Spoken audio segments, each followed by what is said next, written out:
All right, thank you so much for joining us. Now, let's quickly do an overview of the economy in Ghana. How would you rate it for now? Would you say it's good, bad, or maybe getting worse? Ghana's economy, for me, has been facing some significant challenges, and I will rate it as one that is struggling, but has the potential for recovery. And I say this based on some key indicators that we need to keep in mind. So, in the area of inflation, we all know that inflation peaked around 54% in 2022, and it has been easing since then to around 23%, as we see. But we all know that once inflation has gone up within that period, this has eroded purchasing power and increased living costs. In terms of debt burden, I will also say that currently we have our public debt around the region of 60 to 70% to the GDP, and about 8.7 billion in external debt repayment, which are due for the last 4 years. And I think this is also going to put a straining financial consequence on our resources. We also see the cedi depreciation also going very high. There's always a significant loss of our value, and that means that imports continue to be very expensive, and that also worsens our trade deficit. And then we also see that our growth in the GDP has slowed down, even though last year we had over 5% growth. It's not the best in terms of what we can do. So the IMF program is one such program that the previous government went into to try and stabilize the economy. So I wouldn't say we are very good, very bad, but one that is struggling, but we have the potential to come out of the woods in the coming years. Patrick, you're saying there is potential for growth, but then Ghana is faced with $8.7 billion in external debt. You just said it, about 60% of budget expenditures. So don't you think that would actually slow down growth for the country?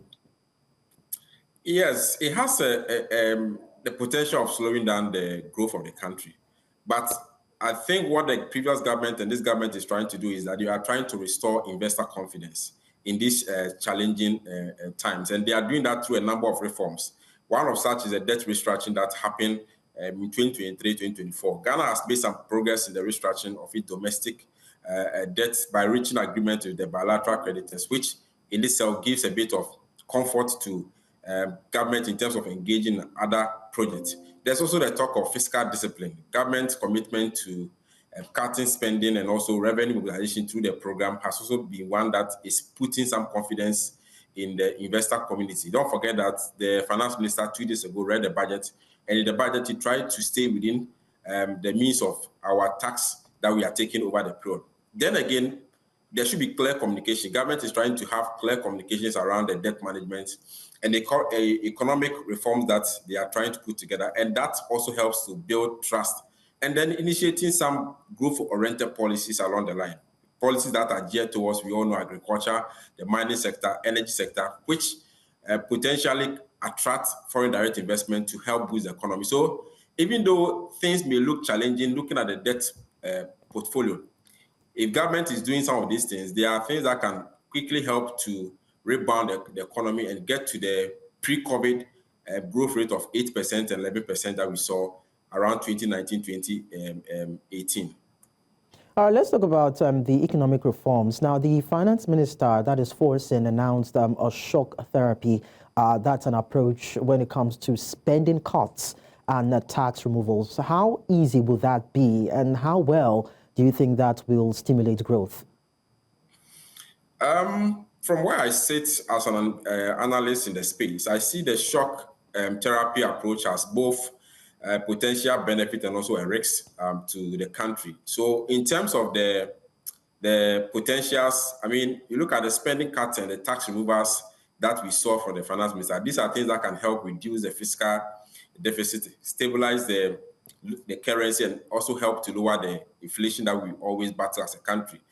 Removing these taxes can also stimulate private sector activities and then boost consumer spending. However, the cons that we need to put our minds to is that a deep spending cut may slow some public services and infrastructure projects, which I think are critical for our long-term growth as a country.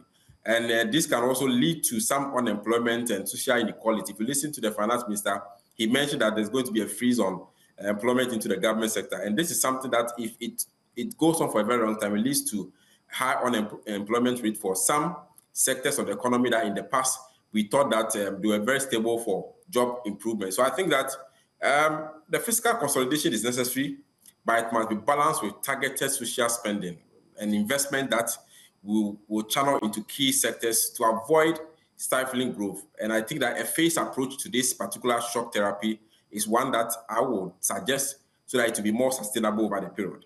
Okay, let's now look at revenue generation. Now, the government plans to replace scrapped consumer levies with targeted revenue measures. So what specific revenue streams are being considered, and how well will they avoid burdening struggling businesses and citizens? The first thing the government is looking at is digital taxation. Here we are trying to expand taxes on digital services and e-commerce, which are part of the growing sectors of the economy. If you look at Ghana's economy as we speak, the service sector is the one leading. Agriculture, which used to be the leader, is now number 3. So you have the service sector before manufacturing and then agriculture. So the growth within the service sector, which are driven by technology, government is focusing on some taxation around that. Then the second tax that government is looking at is a property tax, trying to improve collections from property tax, which at the moment seems a bit underutilized. Then also the energy sector reforms, that's reducing subsidies and then improving efficiency in the energy sector to free up some funds for the government. And then the popular anti-corruption measures, where we crack down on tax evasion and also elicit some financial inflows. Once you put these in perspective, the gaps that we are going to see with some of the taxes that have been removed can be restored, and that can give government a bit of a base to mobilize enough revenue to meet its obligations and also infrastructure projects. All right, in all this, Ghana is actually, restructuring its debt under an IMF support program. How far have they gone about this, and what conditions must the government meet in securing ongoing assistance from the IMF? So the IMF program, which is a 3 billion extended credit facility, was approved in May 2023, which was a first review. And the first review actually was completed later part of 2023. The second part of it was a debt restructuring, which meant that government had to go into agreement with the domestic bondholders and also the bilateral creditors through negotiations and some external commercial creditors discussions which are still ongoing, which will be concluded very soon. The conditions that I see is that, one, we need to continue to maintain fiscal discipline, reducing our deficits over the period of time, and also implement structural reforms. And here I'm talking of improving tax collection, the energy sector, wastages that must be reformed and reviewed. They are all important conditions for the ongoing discussions with IMF. And then ensuring transparency and accountability when it comes to public financial management. If we are able to tighten up ourselves in these 3 conditions, I think that it's a basis for which IMF is always rating us to be ensured that they disburse all the 3 billion external credit that was agreed as part of this particular initiative. Patrick, earlier on you talked about interventions in Ghana's energy sector, but this is a country that owes about $1.73 billion to independent power producers and about $4.4 billion to the National Electricity Company. So how does the government plan to resolve these issues, these debts, without triggering power shortages or probably price hikes? The government finds itself in a very precarious situation when it comes to the energy sector and the debt that we see. And this has been going on for governments upon governments. I think what government is trying to do this time is that, one, they are going to look at debt restructuring, just as we did for the bondholders. Government is considering negotiating some payment schedules with the IPPs to ease immediate cash flow pressures.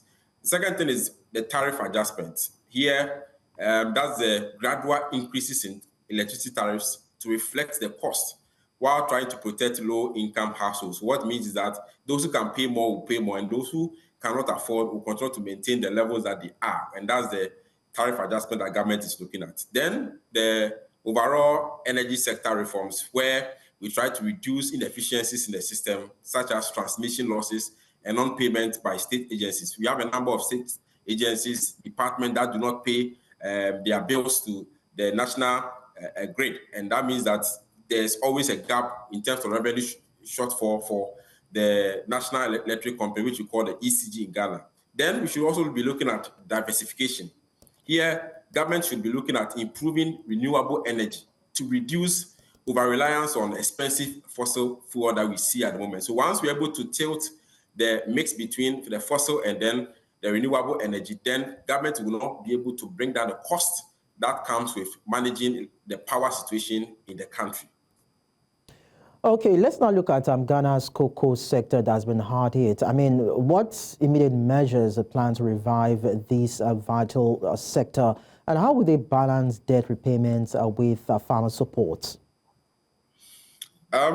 What government can do is that, first of all, they have to support these farmers. So supporting farmers here means that providing subsidies for fertilizers and pesticides, and also improving their access to credit. That will be one support that government can give to the farmers.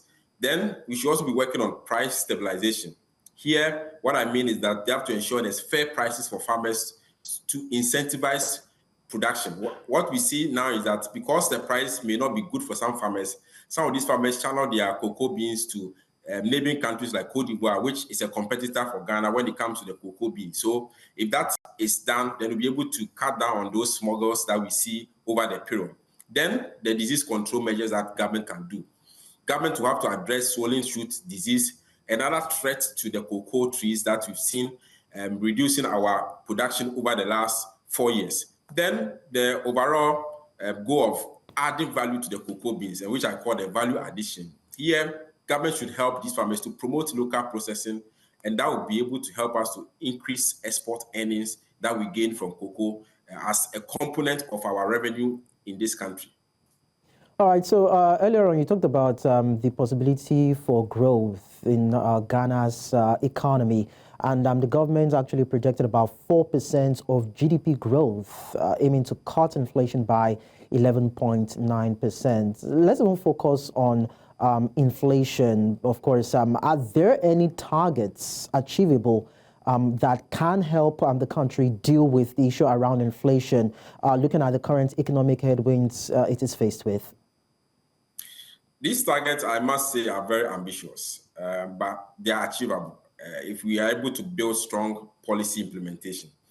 Currently in Ghana, inflation is around 23%. So to bring 23% all the way to 11.9 is a very high target to try and achieve.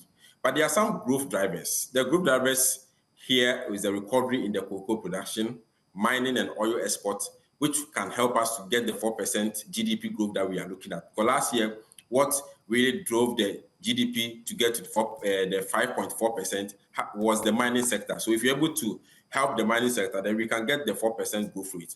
When it comes to the inflation reduction, the first thing I'm looking at is that we should tighten our monetary policy.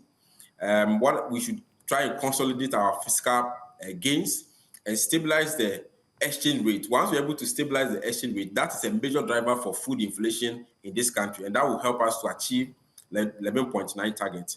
However, I think that there are some risks that we need to put our minds to in this target that we set for ourselves, and that's the global economic slowdown. Once there's a global economic slowdown, these targets will be very difficult for us to meet.